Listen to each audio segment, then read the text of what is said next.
श्री स्वामी समर्थ. सगळ्या गृहिणींचं अर्थात अन्नपूर्णांचं स्वामीज किचनमध्ये खूप खूप खूप मनापासून स्वागत. आज मी इथे मसाला फ्राईड मॅगी करत आहे. त्याची रेसिपी आपण बघून घेऊयात. मी इथे कढई घेतली आहे, त्यामध्ये 2 ते 3 चमचे तेल टाकलंय आणि त्यामध्ये मी लसूण टाकलाय. असा मी डायरेक्ट गॅसवरती शेकून घेतला. त्याची चव खूप छान लागते. सोलालाही त्रास होत नाही लसूण. अगदी त्याच्या कळ्या बाहेर येऊन जातात नाजूकपणे. ओके, मी त्याआधी कढई गरम केली होती, जास्त तापली होती त्यामुळे बंद केली होती. आता पुन्हा ऑन केलेली आहे, त्यामुळे तेल तापतंय. त्यात लसूण आपल्याला खूप जास्त फ्राईड करायचे नाहीये, लाल लाल करायचे नाहीयेत, अगदी थोडेसे किंचित शेकायचेत. त्यानंतर मी इथे एक मोठा कांदा घेतला होता चिरून, तो बारीक चिरलाय मी. तुम्ही स्लाइस पण करू शकता, कारण हा चायनीज आयटमच आहे, त्यामुळे स्लाइस केलं तरी छान दिसतं. पण माझा कांदा खूप जास्त होता त्यामुळे मी बारीक चिरलेला आहे. आपल्याला पूर्ण असा शिजवायचा नाहीये कांदा, बिकॉज ही फ्राईड मॅगी आहे, त्यामध्ये क्रंच तर आलाच पाहिजे.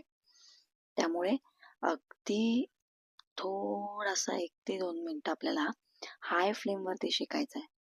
पुन्हा एकदा ऐका, हाय फ्लेमवर, लो फ्लेमवर कांदा शेकू नका. हाय फ्लेमवरती आपल्याला 1 ते 2 मिनिटं हा कांदा छान असा शेकून घ्यायचा आहे. तुम्ही बघू शकता इथे मी सारखी त्याला परतते आहे तेलामध्ये. तेलाच्या ऐवजी तुम्ही इथे बटर सुद्धा वापरू शकता. त्यानंतर मी आज शिमला घातलेली आहे. एक छोटी शिमला मिरची होती, त्याच्या मी स्लाइस केल्यात आणि जे उभे स्लाइस करतो आपण त्याच्यात मी 2 तुकडे केलेत शिमलाचे. ते खायला पण चांगले लागतात. मोठे मोठे खूप पातळ कापावे लागतात, त्यामुळे सेम दोन्ही पण मी हाय फ्लेमवरतीच परतत आहे. त्याचा एक क्रंच दाताखाली येईल आपल्या, असं मी ते परतणार आहे. तेल थोडंसं जास्तच लागतं मॅगीमध्ये, त्याशिवाय मॅगीला चव येणार नाही. तुम्हाला जर ही रेसिपी आवडली तर नक्की सपोर्ट करा, लाईक करा, शेअर करा आणि सबस्क्राईब नक्की करा नवनवीन रेसिपीजसाठी. इथे तुम्ही बघू शकता कांदा आणि शिमला आपली किती छान अशी शेकलेली आहे. मी इथे 3 पुड्या घेतल्या होत्या मॅगीच्या, त्यातून मी थोडा मॅगी मसाला ठेवलाय आणि हा मॅजिक मसाला आहे मॅगीचाच, तो 1 पुडी पूर्ण घेतलेला आहे. त्यानंतर मी ते हळद टाकलेली आहे आणि गरम मसाला सुद्धा आहे थोडासा.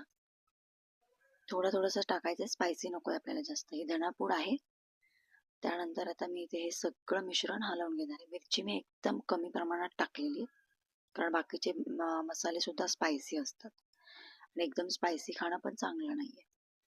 त्यामुळे इथे बघा, तुम्ही तेल जास्त टाकल्यामुळे आपले मसाले अजिबात जळणार नाहीत. फ्लेम मी इथे लो केलाय. छान हे मसाले परतून घ्यायचे जोपर्यंत त्यांचा सुगंध आपल्याला येत नाही तोपर्यंत.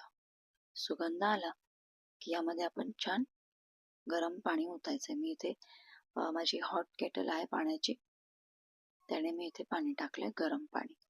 तुम्ही गार पाणी पण टाकू शकता आणि उकळी घेऊ शकता, त्यामध्ये काही इश्यू नाहीये. गरमच पाणी हवं असं काही नाहीये. मसाल्याचा सुगंध आला की लगेच पाणी ओतायचं मात्र, नाहीतर मग ते जळायला लागतात. आणि असा शेकून घेतलेल्या मसाल्याची जी चव येते ना, अप्रतिम असते. आता इथे तुम्ही बघू शकता छान उकळी आली आहे. आता आपण यात टाकणार आहे मॅगी. बघा, मी अशी छान तोडून घेतली आहे आणि आता आपण टाकणार आहोत आता मॅगी. त्यानंतर आपण यावरती छान असं झाकण सुद्धा ठेवणार आहोत, कारण ते शिजायला हवं. पूर्ण कच्ची नको आहे आपल्याला मॅगी. ती फ्राईड जरी असली तरी ती शेकावीच लागणार आहे आपल्याला. हे बघा, 2 मिनिटानंतर अशी होते मॅगी. तुम्ही बघू शकता इथे आपली मॅगी किती छान शिजलेली आहे. आणि पुन्हा एकदा त्या मसाल्यांमध्ये आपल्याला ती छान परतवून घ्यायची.